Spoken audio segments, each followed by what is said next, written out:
салом дӯстон, дар рӯзи якшанбе чанд бозии дигар дар топ 5 чемпионати Аврупо баргузор гардиданд ки дар аксари онҳо натиҷаҳои ғайриинтизор ба қайд гирифта шуд. Роналдо ба ҳайати асосии Манчестер Юнайтед баргашт. Реал Мадрид дар майдони худ ба дастаи аз Каталония имтиёз бой дод. Чемпиони Италия ҳам дар Турин ба садама рӯбарӯ гардид. Арсенал ба дарвозаи Ноттингем 5 гол зада аз ҳадафҳои ҷиддии худ ки барои чемпионӣ мубориза бурданӣ аст, бори дигар хабар дод. Ҳамчунин дигар рӯйдодҳои буданд ки мо албатта ба ҳамаи он таваҷҷӯҳ мекунем. Биёед зараввал чанд рақобати шаби гузаштаро ба хотир оварда, пас он ба хабарҳои дигар гузарем. Дӯстон, охирон бозиҳои гурӯҳи Лигаи Чемпионҳо баргузор мегарданд. Бавария дар майдони худ Интерро пешвоз мегирад. Ливерпул кӯшиш мекунад қазияшро аз Наполи гирад. Шахтёр бо Лейпциг қуввозмоӣ мекунад. Милан барои баромадан ба плей-офф бо Залцбург рақобат мебандад, ки ба даври яккашниҳоиро хат мегирад. Тамошои ҳамаи ин бозиҳоро шумо метавонед бо 1x ҷолибтар кунед. Дар онҷо регистратсияи осон,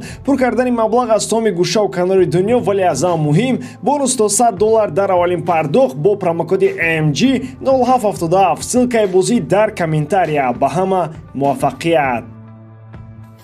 Дар Англия аз бозиҳои муҳим дидори дастаҳои Ноттингем Форест ва Арсенал буд. Муҳим аз он нуқтаи назар ки Ноттингем тавонист дар даври гузашта Ливерпулро шикаст диҳад.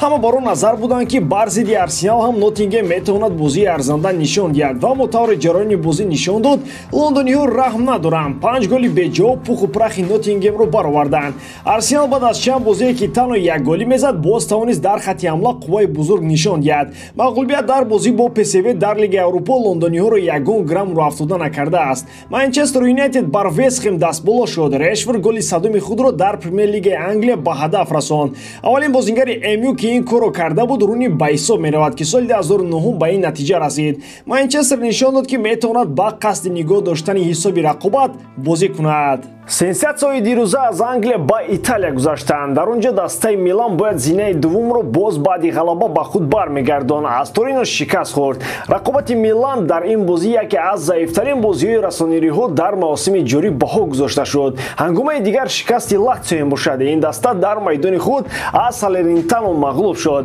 Шикасти ин ду тим боис бар он шуд ки Аталанта ба зинаи дуввум барояд. Бергамиё ҳарчанд дар мавсими ҷорӣ голи зиёд намезананд, дар бозии даври 12 Эмполиро мағлуб карданд. Дар Испания Реал Мадрид ноком шуд. Ин ҳафта ҳафтаи иштибоҳҳои доварон будааст. Дарди бедавои доварон аз Тоҷикистон ба Германия ва аз он ҷо ба Испания гузаштааст. Голи Винисиус то дақиқаи 80 ягона гол дар ин бозӣ буд. Баъдан довар пеналтии баҳсбарангез ба дарвозаи мадридиё таъин кард. Стуани онро бо гол анҷом дода рақобати Реал ва Жирона мусовӣ ба анҷом расид. Баъд аз рафтани Уна Эмери Виларреал шикаст хӯрд. Атлетик Билбао бо ҳисоби минималӣ Субмаринаи Зардро шикаст дод. Бозии дигари ҷолиб аз Испания дидори Бетис ва Реал Сосидад буд. Шогирдони Мануэл Пелегрини дар ин дидор иштиёқи беҳтарро нишон дода тавонистанд бо ҳисоби 2-0 Баскои Сосидадро шикаст диҳанд. Дар Германия дастаи садрнишин на Бавария, балки Унион аст. Ин даста аз пойтахти Олмон бар зидди Боруссия Мюнхен-Гладбах рақобат карда дар натиҷаи ғалабаи муҳим мавқеашро нигоҳ дошт. Лион ва Лилро бисёриҳо фарқ карда наметавонанд. Вақте ки онҳо байни ҳам бозӣ мекунанд, мушкилиҳо боз дучанд мешавад. Бозии байни худии онҳо бо ғалабаи минималии Лион ба анҷом расид. 2 ҳафтаи дигар футболи клубҳо баргузор карда мешаванд ва баъди ин омодагӣ ба ҷоми ҷаҳон оғоз мегардад. Дар ҳафтаи нав мо ба бозиҳои охирини гурӯҳӣ дар Лигаи Чемпионҳо таваҷҷӯҳ мекунем. Ба бозии дастаҳои Ливерпул ва Наполи диққати махсус дода мешавад. Дар 5 бозии охир мерсайдиҳо 3 дафъа ба мағлубият рӯбарӯ шуданд ва агар бераҳму шавқат будани неаполитянҳо ба ҳисоб гирем, Ливерпул ин дафъам аз шикаст ҷои гурез надорад. Дар ин ҳолат ҳатто аз вазифа сабукдӯш кардани Юрген Клоппам мавриди муҳокима қарор мегирад. Чаро мо дар ин бора гап мезанем ки ҳанӯз барвақт аст ку? Албатта беақлӣ аст аз мураббие чун Юрген Клопп даст кашидан, аммо ин чиз эҳтимоли зиёд дорад ва шояд мо яке аз аввалинҳо шуда дар ин бора гап задем. Шумо чӣ фикр доред? Оё ин чиз имконпазир аст? Андешаи худро дар комментария нависед. Ин барои мо хеле муҳим аст. Дӯстон, ман мехоҳам ба шумо бигӯям ки 5 канали асосии YouTube якҷоя шуда канали Телеграми худро таъсис додам бо номи Утка Геймс ки чандин сари сол мешавад ки бозиҳои футболиро таҳлил мекунам ва дар айни замон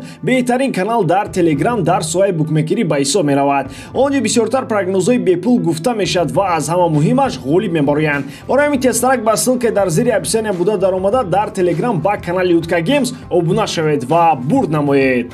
боз як нафари дигар қурбони даст нафишурданҳои Роналдо шуд. Пеш аз бозии дастаи Манчестер Юнайтед ва Вест Хэм бозингарон дар машқу тамринҳо қарор доштанд. Чун анъана коршиносони соҳа барои телевизион барномаи мустақим пеш аз бозӣ пешкаш мекарданд. Роналдо ба назди онҳо омада бо собиқ бозингари ин тим Луис Саа ва собиқ нимоватгари мунтахаби Англия Джейми Реднап дастфишурӣ карду ба тарафи Гари Невил даст дароз накард. Гари Невил ба клуби инкоркардаҳои Роналдо ворид шуд. Пештар аз ҳама ба ин клуб собиқ бозингари Ливерпул Джейми Каррагер даромад. Акнун ва Невил дар як сатҳ барои Роналдо қарор доранд. Маълум аст ки Гари Невил ҳамроҳ бо Криштиану дар як даста бозӣ мекарданд. Онҳо аз соли 2003 то соли 2009 то рафтани ҳамлагари Португалӣ ба Реал ҳамроҳ дар МЮ ҳунарнамоӣ карда буданд. Сабаби салом накарданҳои Роналдо бо коршиносони футбол ақидаи онҳо дар бораи бозии ӯ мебошад.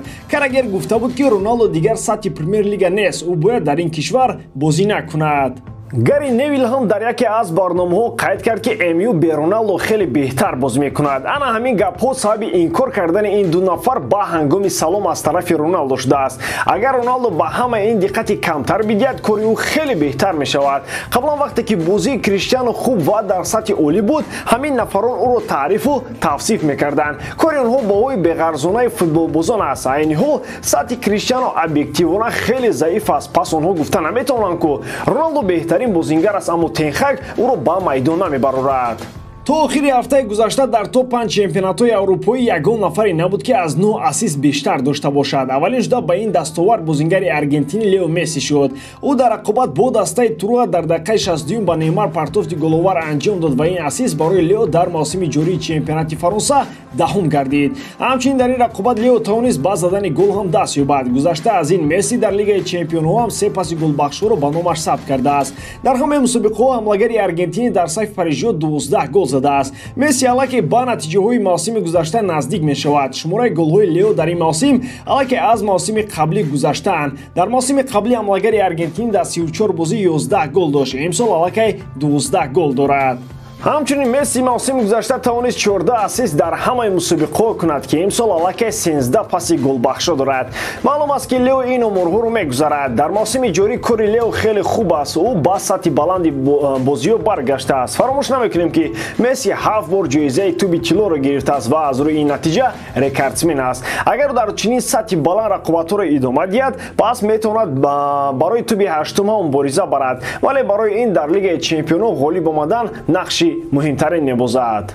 ба ҳамин тамом бори дорам ки эҷодкории ман ба шумо писанд меояд. лайк, комментария ва дар канал обнаждаро аз ёд набароред. бо шумо мисли ҳар вақта Муҳаммад Гайров. хай бародарон, дар паноҳи Аллоҳ.